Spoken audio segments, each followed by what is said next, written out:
Che Guevara Bhupathi foundation సంస్థ వారి ఆధ్వర్యంలో జరుగుతున్నటువంటి ఈ యొక్క గొప్ప దాతృత్వ కార్యక్రమానికి మమ్మల్ని ఆహ్వానించినందుకు, మరి ముఖ్యంగా ఈ వేదికను అలంకరించిన పెద్దలకు, మా అందరినీ కూడా ఆహ్వానించినందుకు మొదటగా నేను ఈ యొక్క సంస్థ నడిపించుచున్నటువంటి చందు అగస్టిన్ గారికి నా యొక్క నమస్కారాలు, ధన్యవాదాలు తెలియజేసుకుంటున్నాను.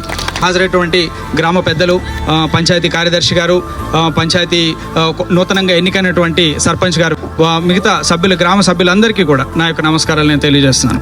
ముఖ్యంగా ఇది ఇప్పటి వరకు పెద్దలు మీకు తెలియజేసినట్టుగా బహు అద్భుతమైన కార్యక్రమం, చక్కటి కార్యక్రమం, చాలా అరుదుగా జరిగేటువంటి కార్యక్రమం, ప్రతి చోట కూడా జరగదు. అలాంటిది చందు అగస్టిన్ గారు CBF సంస్థ ఆధ్వర్యంలో గత 6 సంవత్సరాల నుంచి ఈ కార్యక్రమం జరిపిస్తున్నారని తెలుసుకోవడం మాకు చాలా ఆశ్చర్యం. మరియు ముఖ్యంగా ఇక్కడ నేను గమనించింది ఒకటి ఏంటంటే, చందు అగస్టిన్ గారు, నేను ఇందాక నుంచి చూస్తున్నాను, మేము అందరం కూర్చున్నాం కానీ ఆయన నిలబడే ఉన్నారు.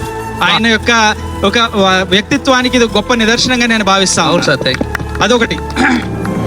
రెండోది ఏంటంటే, మీ అందరికీ కూడా బియ్యం కానీ, దుప్పట్లు కానీ, మిగతా వస్తువులన్నీ ఇస్తున్నారు. నేను ఇంకొక విషయం కూడా గమనించాను.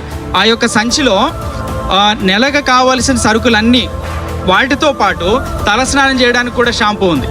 సాధారణంగా దాన్ని ఎవరైనా మిస్ అవుతారు, బియ్యం, పప్పు, నూనె ఇస్తే సరిపోద్ది, ముఖ్య అవసరాలు ఇవే అని అనుకుంటారు. కానీ చిన్న విషయాన్ని కూడా ఆయన విస్మరించకుండా ఆ యొక్క ప్యాకెట్లో దాన్ని జోడించారు. మీ అందరికీ కూడా ఆయన అందించాలనేటువంటి ఒక గొప్ప సంకల్పం. వీటన్నిటిని బట్టి నేను చాలా సంతోషిస్తున్నాను. ఈ యొక్క కార్యక్రమాన్ని మరింతగా ముందుకు నడిపిస్తూ భవిష్యత్తులో కూడా ఇలాంటి కార్యక్రమాలు అనేకమైన గ్రామాల విస్తరించి ఎటువంటి ప్రతిఫలంగా ఆశించకుండా ఆయన చేస్తున్నారు. కాబట్టి తప్పకుండా దేవుడు ఆయన ఆశీర్వదిస్తాడని ఈ సందర్భంగా మీ అందరికీ తెలియజేసి అవకాశం ఇటువంటి చందు అగస్టిన్ గారి టీం సభ్యులందరికీ, CBF టీం సభ్యులందరికీ కార్యక్రమానికి వచ్చినటువంటి అందుకు నా నమస్కారాలు తెలియజేస్తున్నాను. ధన్యవాదాలు. Thank you sir.